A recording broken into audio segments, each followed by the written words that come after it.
Je suis Juliette, j'ai 50 ans, je suis mariée, j'ai 6 enfants et j'ai une petite fille de 7 mois et je suis avocate.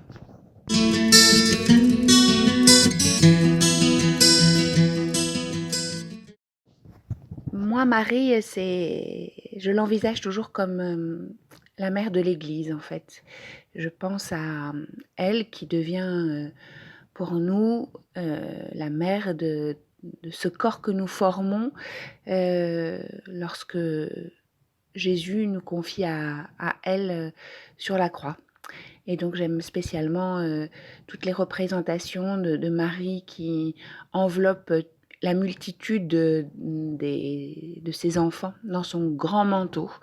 Et tous ces enfants, eh bien c'est un peu son corps qu'elle porte et qu'elle protège comme ses enfants, ensemble, voilà. Et elle veille sur l'Église.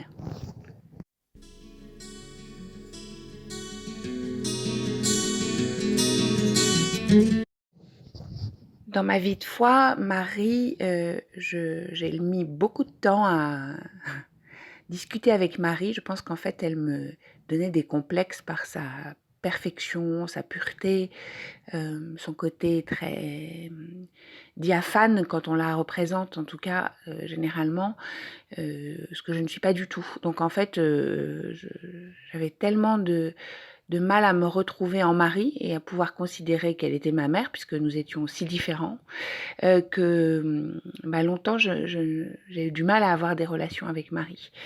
Et puis, en fait, je me suis plongée dans l'écriture et puis j'ai réalisé que Marie, elle n'était pas forcément seulement celle qu'on représente, immobile, les mains collées l'une sur l'autre pour prier sans bouger avec le regard perdu dans le vide. Mais Marie, elle est aussi celle qui va accoucher dans une étable, dans la dureté, sans avoir peur, celle qui va dire oui sans savoir, celle qui va s'élancer à la hâte dans les collines pour rejoindre sa cousine alors qu'elle n'a que 15 ans, celle qui va suivre son fils pas à pas pendant sa vie publique, celle qui va être au pied de la croix jusqu'au bout. Donc aujourd'hui, je la prie et je lui demande surtout de me donner sa force et son courage en fait. Je trouve que c'est une femme extraordinairement courageuse et audacieuse.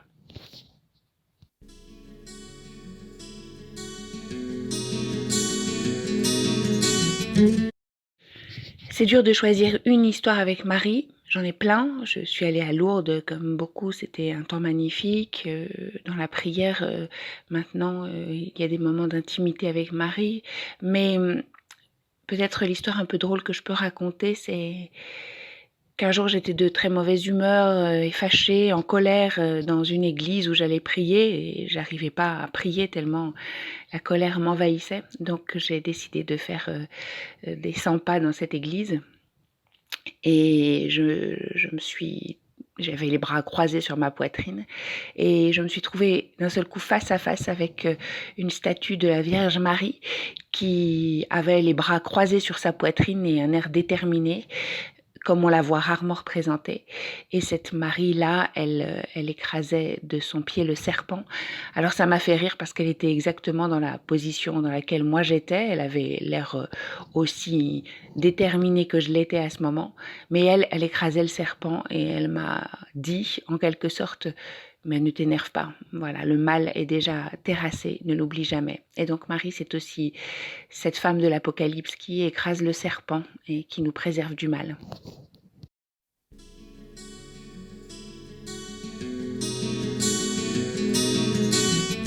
Ma prière avec Marie, moi d'abord c'est le chapelet que des gens à l'hôpital, quand j'étais aumônier, m'ont appris à prier.